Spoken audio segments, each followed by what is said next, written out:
நான் உங்க அருண். போன வாரம் தொடங்கின என்னோட காசி பயணத்துல இன்னைக்கு ஒரு முக்கியமான இடத்தை பார்க்கவிருக்கீங்க. இதுவரை வெளி உலகம் பார்த்திராத ஒரு மகானோட ஜீவ சமாதியையும் அங்க நடந்த அமானுஷ்யத்தையும் தான் இன்னைக்கு பார்க்கவிருக்கீங்க.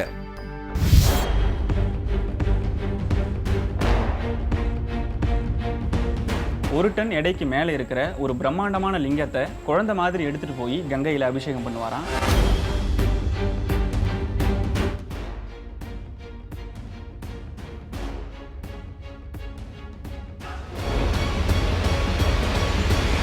இந்த மாதிரி நிகழ்ச்சிகள்லாம் சாதாரண மனுஷனால நினைச்சு கூட பார்க்க முடியாத விஷயங்கள்.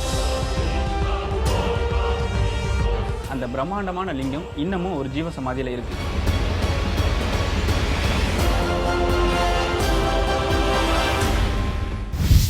த ரியல் காசிக்கு ஏகப்பட்ட வரவேற்பு, நிறைய பாராட்டுகள். இது எல்லாமே உங்களால தான் சாத்தியமாயிருக்கு. மூன்றாவது கண் நிகழ்ச்சிக்கு குறுகிய காலத்துல நீங்க கொடுத்த ஆதரவால தான் இப்போ நாங்க முதன்முறையா காசி வரைக்கும் டிராவல் செய்ய தொடங்கி இருக்கோம். உங்க எல்லாருக்கும் நன்றி.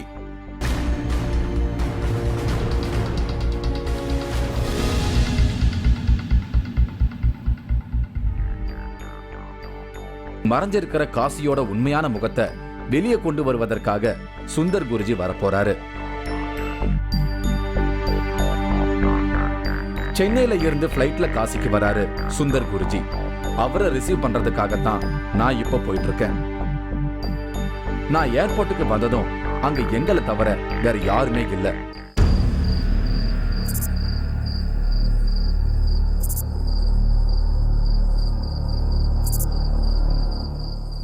சுந்தர் குருஜி அப்பதான் வெளியே வந்தாரு.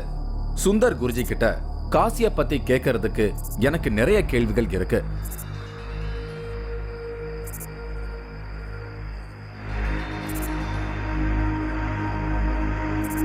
இது வரைக்கும் காசியை பற்றி கேள்விப்பட்டது வேத மாதிரி. என்ன அப்படின்னா, காசி அப்படின்னாலே நிறைய அகோரிகள் இருப்பாங்க. பிணம் அப்படிங்கிற ஒரு விஷயந்தான் வந்து இங்கே நிறைய அப்படின்னு சொல்லியிருந்தாங்க. இன்னும் என்னோட கருத்து என்னன்னா, இது வரைக்கும் யாரும் ரியலாக காசி அப்படின்னு அதை ப்ரொஜெக்ட் பண்ணவே இல்லை. இப்போ ஒரு ஃபேமிலி வெயிட் பண்ணியிருக்கோம் நாங்கள் இதில். இங்கே இருக்காங்க, இங்கே ஒரு பேங்க்கில் ஒர்க் பண்ணுறாரு. அவங்க காசியில் மட்டும் அவ்வளோ கோயில் இருக்குது. நான் சொன்னேன், ஒரு 180 சிவன் கோவில், பெருமாள் கோயில் அவ்வளோ இருக்குது. அவங்க என்ன சொல்கிறாங்க, வரவங்களாம் காசி வந்து விஸ்வநாதரை பார்த்துட்டா, விசாலாட்சி பார்த்தா முடிஞ்சிடுச்சு, கங்காவை பார்த்துட்டா முடிஞ்சிச்சு. அது கூட போக மாட்டேங்கிறாங்க சார். அது கூட இல்லை, அந்த காட், ஹரிச்சந்திரா காட், மணிகர்ணிகா காட், அந்த ரெண்டு விஷயத்த பார்த்து கங்கா ஆரத்தி பார்த்துட்டாலே பெரிய விஷயம் அப்படின்னு வச்சுக்கிறாங்க.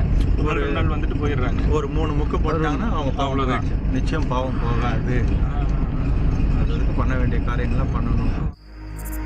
நாங்க இங்க இருக்க போற நாள்ல என்னென்னலாம் பார்க்க போறோம், எங்க போக போறோம் அப்படிங்கறத பத்தி எல்லாம் பிளான் பண்ணிக்கிட்டு வந்துகிட்டு இருந்தோம். அடுத்த நாள் ஒரு முக்கியமான இடத்துக்கு கூட்டிட்டு போறேன்னு அந்த இடத்தோட பேரை சொல்லாம ரொம்பவே சஸ்பென்ஸோட அந்த இரவை முடிச்சாரு சுந்தர் குருஜி. அடுத்த நாள் விடியலுக்காக ஆவலோட காத்துக்கிட்டு இருந்தேன். சுந்தர் குருஜியும் நாங்களும் வேற வேற இடத்துல தங்கி இருந்தோம். அடுத்த நாள் காலையில சுந்தர் குருஜி தங்கி இருந்த இடத்துக்கு அவரை தேடி போனேன்.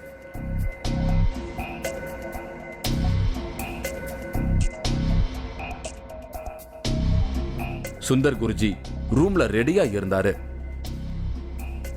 இந்த ட்ரிப்ல சுந்தர் குருஜி மட்டும் இல்லாம அவங்களோட சிஷ்யர்களும் கூடவே இருக்க போறாங்க. குருஜி, இன்னைக்கு நம்ம என்ன பார்க்க போறோம் காசியில? இதுக்கு நேராக முதல்ல திரைலிங்க சுவாமிகளை பார்க்க போகிறோம். நடமாடும் காசி விஸ்வநாதர்னு அவர் தான் சொல்லுவாங்க. ரொம்ப பெரிய மகான். அவருடைய சமாதியான இடத்த, அவர் வாழ்ந்த இடம் இப்போ மடமாக இருக்குது, அதை பார்க்க போகிறோம். காசியுடைய நடமாடும் விஸ்வநாதர் அப்படின்னு சொல்லக்கூடியவர் தான் இந்த திரைலிங்க சுவாமிகள். காசியில இவர் முக்கியமான மகான். இவர் கிட்டத்தட்ட 300 வருஷங்களுக்கு முன்னாடி ஜீவசமாதி அடைஞ்ச ஒருத்தர். இவருக்கும் மதுரையில் இருக்கக்கூடிய குழந்தையானந்த சுவாமிக்கும் ஒரு நெருக்கமான தொடர்பு இருக்கு அப்படின்னு சொல்லியிருக்காங்க. இப்போ நம்ம பார்க்க போறது அவருடைய ஜீவசமாதியை தான். இன்னைக்கு நாம இந்த எபிசோட்ல திரைலிங்க சுவாமிகளை பத்தி பார்க்க போறோம். காசியில வாழ்ந்த இவரை பத்தி பல சுவாரஸ்யமான தகவல்கள் இருக்கு. நடமாடும் காசி விஸ்வநாதரா சொல்லப்படுற இவரு இன்னைக்கும் பலருக்கு காட்சி கொடுத்திருக்காராம். அவருடைய ஜீவசமாதியை பார்க்க நடக்க தொடங்கணும். ஆந்திராவில் பிறந்த திரைலிங்க சுவாமிகள் இந்தியா முழுவதும் பயணம் செஞ்சிருக்காரு. திரைலிங்க சுவாமிகள் பார்த்தோம். 1607 பிறந்தார் அவர். அவர் சமாதியானது 1887ஆம் ஆண்டு டிசம்பர் 26 சமாதியாயிருக்காரு.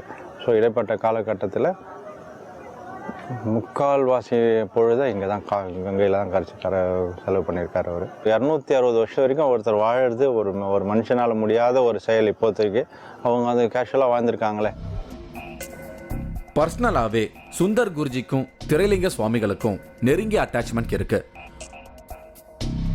போன பிறவியில் தனக்கும் திரைலிங்க சுவாமிகளுக்கும் தொடர்பு இருப்பதா சுந்தர் குருஜி தீவிரமா நம்புறாரு. அது மட்டும் இல்லாம சுந்தர் குருஜி காசிக்கு ஃப்ளைட்ல வரும்போது திரைலிங்க சுவாமிகள் தனக்கு காட்சி கொடுத்ததா சொல்றாரு.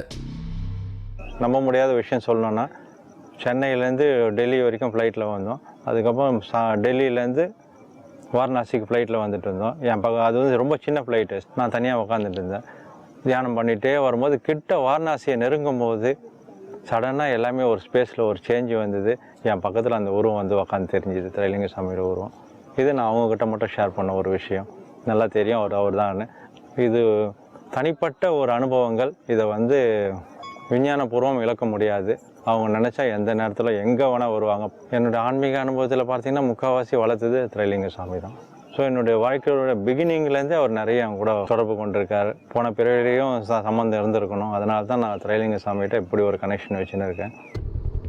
காசியில் கங்கை கரையை ஒட்டி தான் பல விதமான இறை சக்திகளும் அமானுஷ்யங்களும் மறைஞ்சிருக்கு. இந்த இடங்கள் ரொம்பவே நெருக்கடியா இருக்கிறதால சாதாரண மக்கள் அங்க இருக்கிற இறை சக்தியை கண்டுக்காம போயிடுறாங்க. கங்கை மகான்களையும் ஞானிகளையும் தன்னை நோக்கி இழுத்திருக்கு. திரைலிங்க சுவாமிகளோட ஜீவ சமாதியும் கங்கை கரைக்கு மேலதான் அமைஞ்சிருக்கு. அவரோட ஜீவ சமாதியை பார்க்கத்தான் நாம இப்ப போயிட்டு இருக்கோம். திரைலிங்க சுவாமிகளோட ஜீவ சமாதி கங்கை கரைக்கு மேல இருப்பதால போட் மூலமா போனா ஈஸியா போயிடலாம்னு கங்கையை நோக்கி நடக்க தொடங்கணும். மனிதர்கள் மட்டும் இல்லாது இங்க மாடுகளும் சுதந்திரமா சுத்திக்கிட்டு இருக்கு. இங்க இருக்கிற மாட்டை யாரும் அடிக்கிறதில்ல. போற வழியில பிணங்களை எரிப்பதற்காக நிறைய விறகு கட்டைகளை அடுக்கி வச்சிருந்தாங்க. இந்த கட்டையெல்லாம் எதுக்கு தெரியுமா? இறுதி யாத்திரைக்கு இவ்வளோ கட்டையும் இது மாதிரி பல டன்ல இது உள்ள. எந்த விதமான கட்டுப்பாடுகளும் இங்க இல்லாததால காசியில சுதந்திரமா வாழ முடியும். அதனால உண்மையை தேடி நிறைய பேரு இங்க வரதா சொன்னாரு சுந்தர் குருஜி. இது ஒரு சுதந்திரம் நம்மளுக்குங்க. சுதந்திரமா வாழலாம். யாரும் நீங்க என்ன வேணா பண்ணுங்க. உங்க இது ஒரு மாதிரி வியப்பா பார்க்கறதும் கிடையாது. அதனால நான் இங்க ரொம்ப பிடிக்கும் எனக்கு. அதனாலதான் எல்லாம் இங்க அமைதியை தேடி இங்க வந்துடுறாங்களோ, டிஸ்டர்பன்ஸ் இல்லாம. உண்மை ஒரு ஆங்கிள். கங்கை கரையில நிறைய படித்துறைகள் இருக்கு. இத காட்னு சொல்லுவாங்க. இதுல முக்கியமானதா 5 படித்துறைகள் இருக்கு. அதுல மணிகர்ணிகா காட், ஹரிச்சந்திரா காட், இந்த 2 படித்துறைகள்ல தான் பிணங்கள் எரிய விடப்படுது. மணிகர்ணிகா காட்டை கடந்து நாங்க போயிட்டு இருக்கும்போது முக்கால்வாசி எரிந்த நிலையில ஒரு பிணம் எரிஞ்சுக்கிட்டு இருந்தது. அதை கடந்து போயிட்டு இருக்கிறவங்க எந்த விதமான சலனமும் இல்லாம சாதாரணமா கடந்து போயிட்டு இருந்தாங்க. இங்க ஒரு பிணம் எரிஞ்சுகிட்டு இருக்கு அப்படிங்கிற சூழல் அங்க இல்லவே இல்லைன்னு தான் சொல்லணும். இங்க போட்ல போறதுக்கு இடத்தை பொறுத்து அமௌண்ட் வாங்குறாங்க. போட்ல ஏறினாலே குறைந்தபட்சம் ஒரு ஆளுக்கு 50 ரூபாய் வாங்குறாங்க. சுந்தர் குருஜி நிறைய முறை காசிக்கு வந்திருக்காரு. அதனால இவருக்கு பழக்கமான போட் ஓட்டுறவர் இருக்கிறதா சொல்லியிருந்தாரு. அவருக்காக காத்திருந்தோம். இவரோட பேரு அனில். வழக்கமா சுந்தர் குருஜி காசிக்கு வந்தா இவரோட போட்ல தான் டிராவல் பண்ணுவாராம். காசிக்கு வந்து இதுதான் முதல் தடவை நான் கங்கையில பயணம் செய்கிறேன்.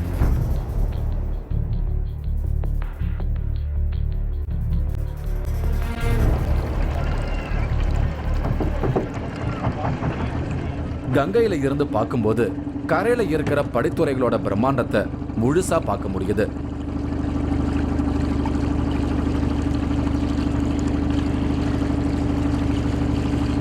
காலத்தை கடந்து நிக்கிற அதோட பிரம்மாண்டங்கள் ரொம்பவே வியப்படைய வைக்குது. இந்த கங்கையில தான் திரைலிங்க சுவாமிகள் பல சித்து வேலைகளை செய்திருக்காரு.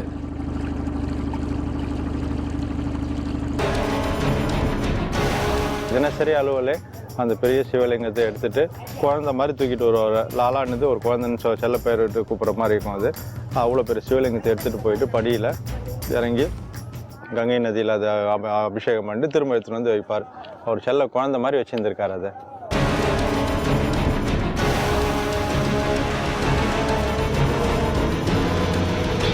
ஆச்சி மசாலா வழங்கும் 3வது கண் இடைவேளைக்கு பின் தொடரும்.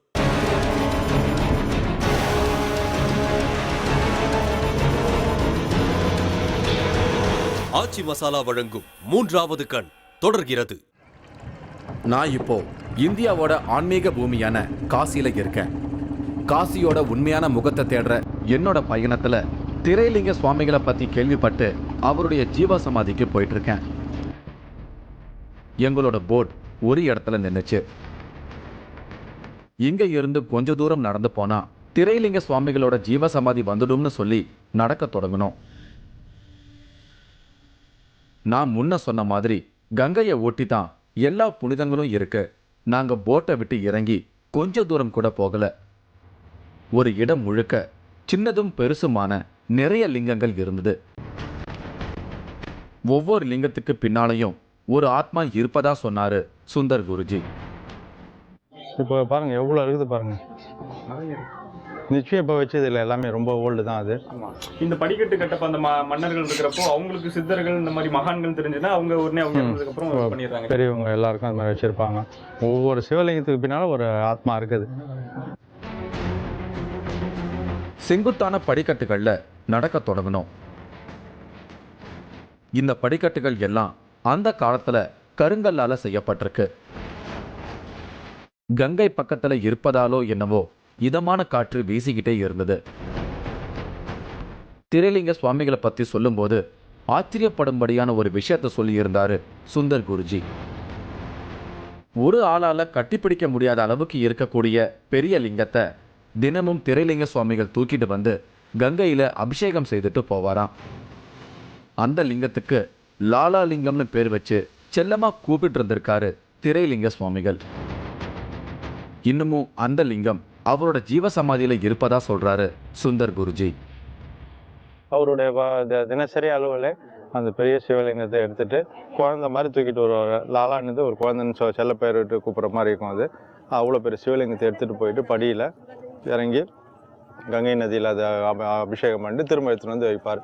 அவர் செல்ல குழந்தை மாதிரி வச்சுருந்துருக்கார். அதை இந்த மாதிரி நிகழ்ச்சிகள்லாம் சாதாரண மனுஷனால் நினைச்சு கூட பார்க்க முடியாத விஷயங்கள், மகான்களால் எளிதாக பண்ணக்கூடிய ஒரு செய்யக்கூடிய காரியங்கள். இதெல்லாம் அவங்க கேஷுவலாக இதெல்லாம் செய்வாங்க. பல டன் எடையுடைய அந்த லாலா லிங்கத்தை சாதாரண மனிதரால கண்டிப்பா தூக்கவே முடியாது. ஒரு மகானால தான் இதை செய்ய முடியும். இப்படி அடுக்கடுக்கா சுந்தர் குருஜி திரைலிங்க சுவாமிகளை பத்தி சொல்லிக்கிட்டே வந்தாரு. இதையெல்லாம் கேட்க கேட்க எனக்கு அந்த லாலா லிங்கத்தை பார்க்கணுங்கிற ஆர்வம் அதிகமாயிட்டே போச்சு. கங்கைக்கும் திரைலிங்க சுவாமிகளுக்குமான தொடர்பு தாய்க்கும் மகனுக்குமான தொடர்பாய் இருந்திருக்கு. கங்கையில இவருடைய காலடிப்படாத இடமே இல்லைன்னு சொல்லலாம். அந்த அளவுக்கு இங்க இவர் இருந்திருக்காரு. அவரை தேடி வரவங்க கண்டிப்பா அவருடைய உணர்வை பெற முடியும்னு சொல்றாரு சுந்தர் குருஜி. கங்கா மாதாவுடைய பிள்ளைன்னு சொல்லலாம் இவரை. 2 பேரும் அப்படி ஒருமிச்சிருக்காங்க. அதனால திரைலிங்க சாமி அவரை பற்றி தெரிஞ்சுக்கினாலே நம்ம காசியை பற்றி நிறைய விஷயங்கள் தெரிஞ்சுக்க முடியும். அப்படி ஒரு நிர்குண பிரம்மமாக இந்த காசியில் நடந்திருக்காரு. இந்த இருக்க ஒவ்வொரு காட்லேயும் அவர் உட்காந்துருக்காரு. அவர் இங்கே நடக்காத இடமே இல்லை. அவருடைய உணர்வுகள் இன்னும் இங்கே நிறைஞ்சி இருக்குது. இது உண்மை. ஸோ யார் உண்மையான ஆன்மீகவாதிகள் இங்கே வராங்களோ, ஆன்மீகத்தில் பழுத்தவங்க இங்கே வராங்களோ, அவருடைய உணர்வை இன்னும் உணர முடியும். அவர் விட்டுட்டு போன சொத்து இங்கே தான் இருக்குது. அதுக்காக தான் அவரை தேடி போகிறோம் நம்ம. திரைலிங்க சுவாமிகள் இந்தியாவோட பல இடங்கள்ல பல்வேறு காலகட்டங்கள்ல வாழ்ந்திருக்காரு. ஒரே நேரத்துல பல இடங்கள்லையும் காட்சி கொடுத்திருக்காரு. இவருக்கு பல பெயர்கள் இருந்திருக்கு. இவருக்கும் மதுரைக்கும் ஒரு நெருங்கிய தொடர்பு இருக்கு. திரைலிங்க சுவாமிகள் தான் மதுரையில வாழ்ந்த குழந்தையானந்தா சுவாமின்னும் ஒரு கருத்து சொல்லப்படுது. 2 பேருக்கும் நிறைய ஒற்றுமைகள் இருப்பதா சொல்றாரு சுந்தர் குருஜி. காசி திரைலிங்க சுவாமிகளுக்கும் நம்ம தமிழ்நாட்டில் உள்ள மதுரைக்கும் ஒரு சம்பந்தம் இருக்கு அப்படின்னாங்க. ஆமாம், உண்மை. அது என்ன குருஜி? இங்கே திரைலிங்க சாமி எப்போல்லாம் மறைகிறாரோ அதே நேரத்தில் இவரை மாதிரியே ஒரு உருவத்தோடு, ஆனால் இவர் நல்ல 6 ஃபீட்டுக்கு மேலே ஆகிட்டு இருப்பார். நல்ல குண்டவர், 260 பவுண்ட்ஸ், அவர் மோர் தென் 140 கேஜி வருவார். அவர் வந்து இந்த உயரத்துக்கு மட்டும் கொஞ்சம் குட்டையாக இருப்பார், ஆனால் குண்டா இருப்பார். அதே தொப்பை தொந்தி அதே மாதிரி இருப்பார். அவர் பேர் குழந்தையானந்த சுவாமிகள். இவர் எப்போல்லாம் இங்கே மறைகிறாரோ அங்கே அவர் தோன்றியிருக்காரு. ப்ளஸ் குழந்தையானந்தரே அவருடைய சரிதத்தில் அவருடைய சிஷ்யங்கிட்ட இது என்னுடைய உருவம் தான், இது நான் அங்கே இருக்கும்போது நான் வேறு உருவத்தில் இருந்தேன்னு அவரே சொல்லியிருக்காரு. அப்போ திரைலிங்க சுவாமிகளும் குழந்தையானந்த சுவாமியும் ஒரே ஒரு மகான். இப்படி ஒரு திருவிளையாடி இருக்காரு. இந்த பக்கம் தென் துருவத்தில் வடகாசியில் இந்த பக்கம் இப்படி விளையாடி இருக்காரு. தென்காசியில் குழந்தையானந்தராக விளையாடி இருக்காரு. அவர் இவர் வழிபட்ட ஒரு மிகப்பெரிய லாலா லிங்கம் அப்படின்னு சொல்லப்படுற ஒரு மிக பிரம்மாண்டமான ஒரு லிங்கம் இதுக்குள்ளதான் இருக்கு.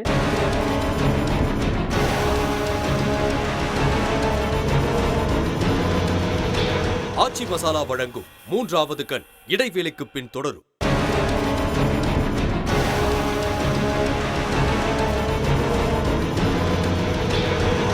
ஆச்சி மசாலா வழங்கும் 3வது கண் தொடர்கிறது. நான் இப்போ காசியில இருக்கிற பஞ்சகங்கா காட்ல இருக்கேன். இங்க திரைலிங்க சுவாமிகளோட ஜீவசமாதி இருக்கு. இவரு பல அமானுஷ்யமான விஷயங்களை செய்திருக்காரு. பல டன் எடையுள்ள ஒரு பெரிய லிங்கத்தை திரைலிங்க சுவாமிகள் சாதாரணமா தூக்குவாராம். அந்த லிங்கம் இன்னும் அவரோட ஜீவசமாதியில இருக்கு. அதைத்தான் அடுத்ததா நாம பார்க்க போறோம். நீங்க பாத்துக்கிட்டு இருக்கிற இந்த இடம் தான் திரைலிங்க சுவாமிகளோட ஜீவசமாதி இருக்கிற இடம். இவரை நடமாடும் காசி விஸ்வநாதர் அப்படின்ட்டு இங்க உள்ளவங்க எல்லாமே சொல்றாங்க. இவர் 280 வருடங்கள் இந்த இடத்துல வாழ்ந்ததா சொல்றாங்க. இவர் வழிபட்ட ஒரு மிகப்பெரிய லாலா லிங்கம் அப்படின்னு சொல்லப்படுற ஒரு மிக பிரம்மாண்டமான ஒரு லிங்கம் இதுக்குள்ளதான் இருக்கு. ஒரு குறுகலான தெருவோட முடிவுல இருக்கு திரைலிங்க சுவாமிகளோட ஜீவசமாதி. இங்கதான் அவர் உயிரோட இருக்கும்போது வாழ்ந்திருக்காரு. அந்த தெரு வழியா போயிட்டு இருந்த சில பேரு வெளியே இருந்து திரைலிங்க சுவாமிகளோட ஜீவசமாதியை கும்பிட்டுட்டு போனாங்க. எல்லாரும் அவரோட ஜீவசமாதிக்குள்ள போனோம். திரைலிங்க சுவாமிகள் ஜீவசமாதியை நாங்க ஷூட் பண்ண தயாரானதோ எங்களுக்கு ஒரு புது பிரச்சனை வந்தது. லைட் எல்லாம் வச்சு ஷூட்டிங் எல்லாம் இந்த மாதிரி இடத்துல நடத்த முடியாதுன்னு சொல்லிட்டாங்க. அதுக்கப்புறம் தான் லைட் எல்லாம் பயன்படுத்தாம சாதாரண கேமராவில் நாங்கள் ஷூட் பண்ணிக்கிறதா சொன்னதும் அதுக்கு அவங்க சம்மதிச்சாங்க. இதுவரைக்கும் வெளி உலகம் பார்த்துடாத இடத்த உங்களுக்கு எப்படியாவது காட்டணும் அப்படிங்கிறது மட்டுமே எங்களோட நோக்கமாக இருந்தது. அதனால தான் இந்த வீடியோஸ் குவாலிட்டி ரொம்ப குறைவாக இருக்கு. ஒரு மகானோட ஜீவசமாதி எந்த அளவுக்கு எனர்ஜியோட இருக்கும் அப்படிங்கிறது இந்த துறையில இருக்கிறவங்க நல்லாவே உணர்ந்திருப்பாங்க. அதனால நேர்ல போக முடியாதவங்களுக்கெல்லாம் இது ஒரு அரிய வாய்ப்பு. நீங்க இருந்த இடத்துல இருந்தபடியே இதை பார்க்கறது கூட உங்களுக்குள்ள ஒரு நல்ல மாற்றத்தை ஏற்படுத்தும். நீங்க பார்க்கிற இதுதான் லாலா லிங்கம்.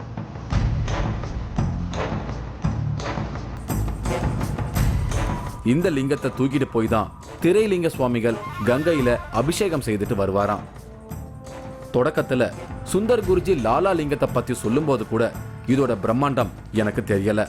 ஆனா இப்ப நேர்ல பார்க்கும்போது தான் இதோட பிரம்மாண்டத்தை புரிஞ்சுக்க முடியுது. லாலா லிங்கம் கிட்டத்தட்ட என்னோட உயரத்துக்கு இருந்தது. இத முழுக்க முழுக்க கருங்கல்லால செய்திருக்காங்க. இதோட ஒரு பகுதி பூமியில புதைஞ்சிருக்கு. சிமெண்டால லிங்கத்தை சுத்தியும் ஆவுடை கட்டியிருக்காங்க. அடுத்ததா சுந்தர் குருஜி என்ன அங்க இருந்த அண்டர் கிரவுண்டுக்கு கூட்டிட்டு போனாரு. இதுதான் திரைலிங்க சுவாமிகளோட ஜீவசமாதி.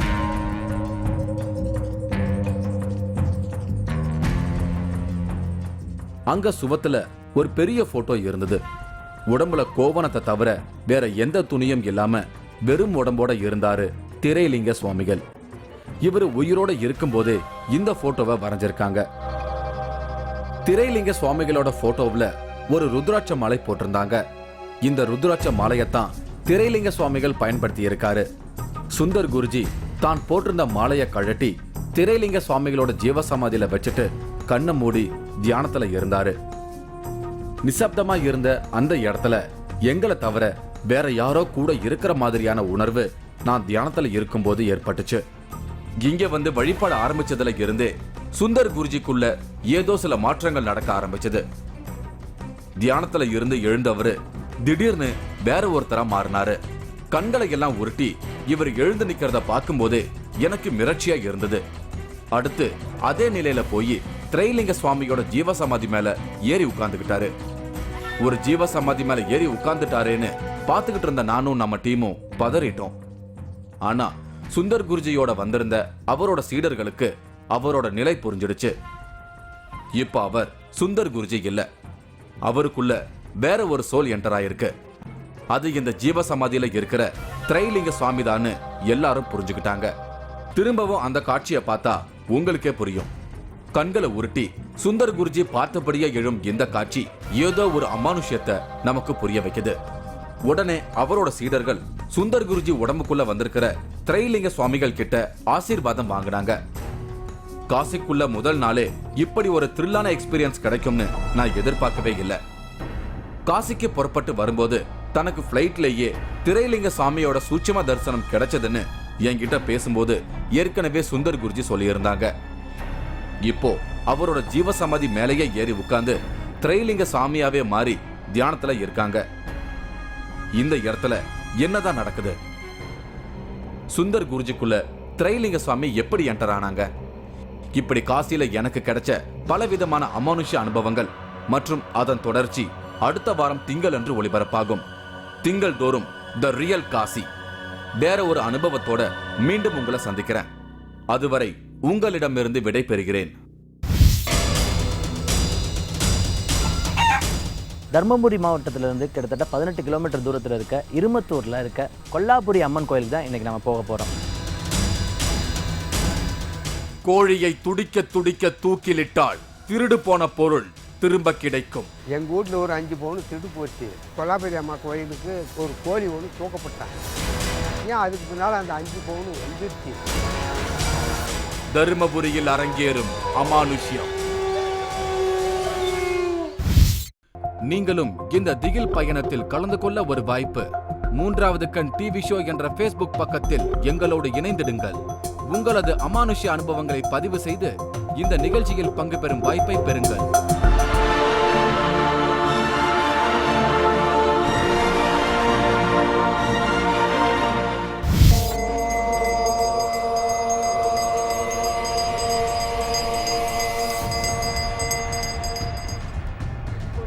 என் சொத்து பூராமல் வந்து அண்ணன் வச்சுருக்கேன்.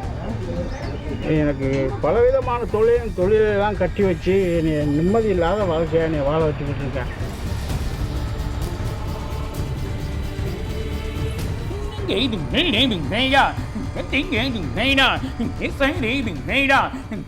Tiếng